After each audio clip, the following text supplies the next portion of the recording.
Now, before I can explain trauma, I first need to explain the human foundation. And this column is just the perfect metaphor to do so.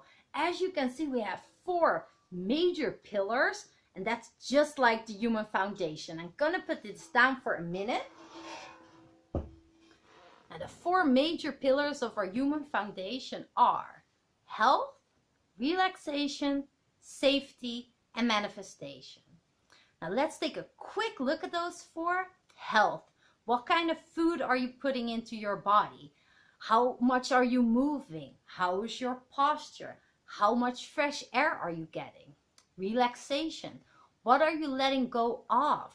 This is a mental process, but physically you can also do a lot to relax your body and mind.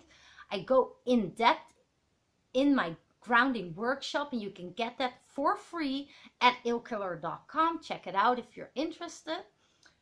Pillar number 3 is safety. Who and what are you allowing into your life? That's a big part of safety. How good are you in protecting yourself, keeping your boundaries strong?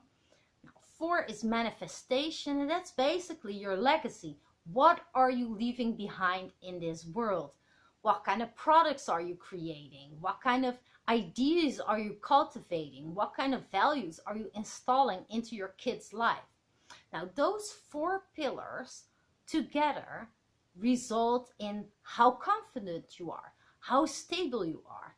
Now, imagine one of these pillars getting damaged, because that's exactly what happens the moment trauma hits.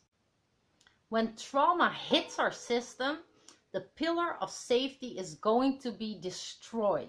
Now, what would you imagine happens to this structure the moment we destroy this pillar? It's going to severely weaken the structure. Now, that's exactly what happens to the human foundation the moment trauma hits. When our pillar of safety gets severely damaged, it has a direct impact on our ability to relax. We're not going to be able to let go of fear and thoughts at the moment that we are gripped by fear. Our ability to relax is directly linked to our health, to the way we sleep and the way we move around. Those are going to be negatively impacted as well. Now, when our health is suffering, our ability to manifest our goals is going to suffer as well.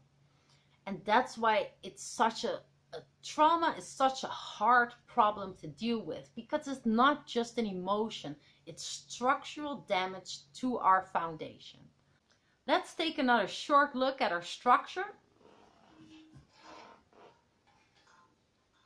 These small pillars are connecting the main pillars together. They make sure of the integrity of the structure. Now, these are a perfect representation of our survival patterns, our fight, flight, freeze, and ignore reactions. But also think about drug addiction or being a workaholic. One of these small pillars can never replace the main pillar, but it maintains the structure for a while. For example, somebody gets traumatized and decides to deal with that by completely focusing on work. Now, this will work for a while, but it won't work forever. So you can definitely apply that strategy if you are working on repairing the damage that has been done in the meantime. This is why it's so hard to deal with trauma. When you're looking to heal from trauma, please reach out to somebody in your area that has years of experience in dealing with trauma, that really understands the reconstruction of foundation, being, and life to guide you, because you really deserve the best help you can get. Now, I hope you found this video insightful and helpful. Now let's go on to the more fun part of this workshop.